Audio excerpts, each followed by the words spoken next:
നമസ്കാരം. സോഡിയാക് മീഡിയയിലേക്ക് എല്ലാ പ്രേക്ഷകർക്കും സ്വാഗതം. രോഹിണി നക്ഷത്രക്കാരുടെ 2026 ഏപ്രിൽ മാസത്തെ നക്ഷത്രഫലം എന്താണെന്ന് പരിശോധിച്ച് നോക്കാം.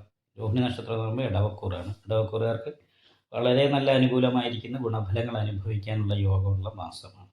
കാരണം 12ാം ഭാവത്തിലാണ് ശുക്രൻ നിൽക്കുന്നത്. ജന്മത്തിലേക്ക് വരും, സ്വക്ഷേത്രത്തിലേക്ക് വരും. 2ാം ഭാവത്തിൽ വ്യാഴമുണ്ട്. 11ാം ഭാവത്തിലാണ് ശനി സഞ്ചരിക്കുന്നത്. അപ്പോൾ അത് കാരണം കൊണ്ട് ശനിപ്പിഴവില്ല. വ്യാഴം രക്ഷാസ്ഥാനത്തുണ്ട്. ദൈവാധീനം നല്ല രീതിയിലുണ്ട്. എല്ലാ ഗ്രഹങ്ങളും ഏകദേശം ഇഷ്ടസ്ഥാനത്താണ്. ചൊവ്വയും ആദിത്യനും ബുധനും സർവാഭിഷ്ട സ്ഥാനത്താണ് നിൽക്കുന്നത്. അപ്പോൾ അത് കാരണം കൊണ്ട് തന്നെ ദൈവാധീനം, ദീർഘായുർ യോഗം, സാമ്പത്തികമായിരിക്കുന്ന നല്ല നേട്ടത്തിന് യോഗമുള്ളൊരു മാസമായിട്ടാണ് കാണുന്നത്. ലഗ്നത്തിൻ്റെ സർവാഭിഷ്ട സ്ഥാനത്ത് അഗ്നിമാർദ്ദ യോഗം ചെയ്ത് ചൊവ്വയും ശനിയും നിൽക്കുന്നത് കാരണം അനാവശ്യമായിട്ട് കുറച്ച് ചിലവ് വർദ്ധിക്കാനും പ്രതീക്ഷിക്കുന്ന രീതിയിലുള്ള വരുമാനം ചിലപ്പോൾ ഉണ്ടായില്ല എന്നും വരുമെങ്കിലും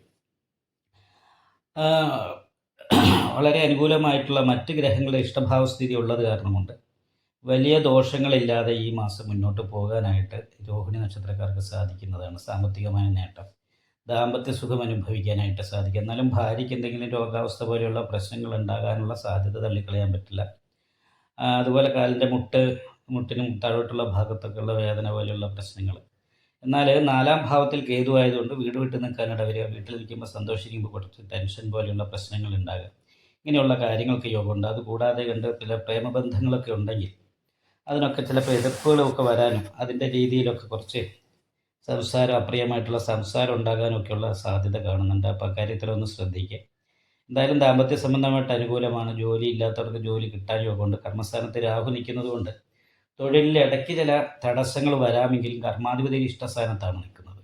കർമാധിപതി ഇഷ്ടസ്ഥാനത്ത് നിൽക്കുന്നത് കാരണം കൊണ്ട് തൊഴിലിൽ ചെറിയ മുടക്കങ്ങൾ ഇടയ്ക്കുണ്ടാകുമെങ്കിലും തൊഴിലിൽ സ്ഥാനക്കയറ്റം പോലെയുള്ള കാര്യങ്ങൾക്ക് വരെ യോഗമുള്ള സമയമാണ്. പോലീസ്, പട്ടാളം മുതലായിട്ടുള്ള മേഖലയിൽ പ്രവൃത്തിയെടുക്കുന്നവർക്കൊക്കെ സ്ഥാനലബ്ധി പോലെയുള്ള കാര്യങ്ങളും വളരെ നല്ല അനുകൂലമായിരിക്കുന്ന മറ്റു ഗുണഫലങ്ങളും അനുഭവിക്കാനായിട്ട് സാധിക്കുന്ന ഒരു മാസമാണ്. രക്ഷാസ്ഥാനത്താണ് സർവീസുകാരനായിരിക്കുന്ന വ്യാഴം നിൽക്കുന്നത്. അതേപോലെ തന്നെ സർവാഭീഷ്ട സ്ഥാനത്താണ് ധനാധിപതിയായിരിക്കുന്ന ബുധൻ നിൽക്കുന്നത്. അപ്പം ബുധൻ അവിടെ നീചാവസ്ഥയാണ്. എങ്കിൽ പോലും നിപുണായോഗം ചെയ്ത് നിൽക്കുന്നു എന്ന് പറയുന്നൊരു ഗുണമുണ്ട്. അപ്പോൾ നിപുണായോഗം ചെയ്ത് നിൽക്കുന്നവരെ നന്നായിട്ട് സംസാരിക്കാനും സംസാരം കൊണ്ട് നേട്ടങ്ങൾ ഉണ്ടാക്കാനും സാധിക്കും. പ്രത്യേകിച്ചും നിയമവുമായിട്ട് ബന്ധപ്പെട്ട മേഖലയിൽ തൊഴിലെടുക്കുന്നവർ, രാഷ്ട്രീയക്കാർ, പോലീസ്, പട്ടാളം മുതലായിട്ടുള്ള മേഖലയിൽ തൊഴിലെടുക്കുന്നവർ, ഇങ്ങനെയുള്ളവർക്കൊക്കെ ഏറ്റവും അനുകൂലമായിരിക്കുന്ന ഒരു നല്ല സമയമായിട്ടാണ് കാണുന്നത്.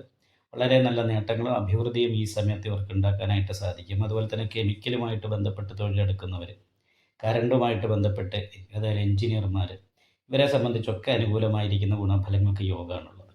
സധനം അന്ത്യം എന്ന് പറയുന്ന യോഗവും അതിനുശേഷം മാളവയോഗം ഉള്ളത് കാരണം എല്ലാ ഭൗതികമായിരിക്കുന്ന സുഖങ്ങളും ഈ മാസത്തിൽ അനുഭവിക്കാനായിട്ട് ഈ രോഹിണി നക്ഷത്രക്കാർക്ക് സംബന്ധിക്കുന്നതാണ്. ഇപ്പോൾ വിനോദയാത്ര പോലെയുള്ള കാര്യങ്ങൾക്ക് യോഗമുണ്ട്.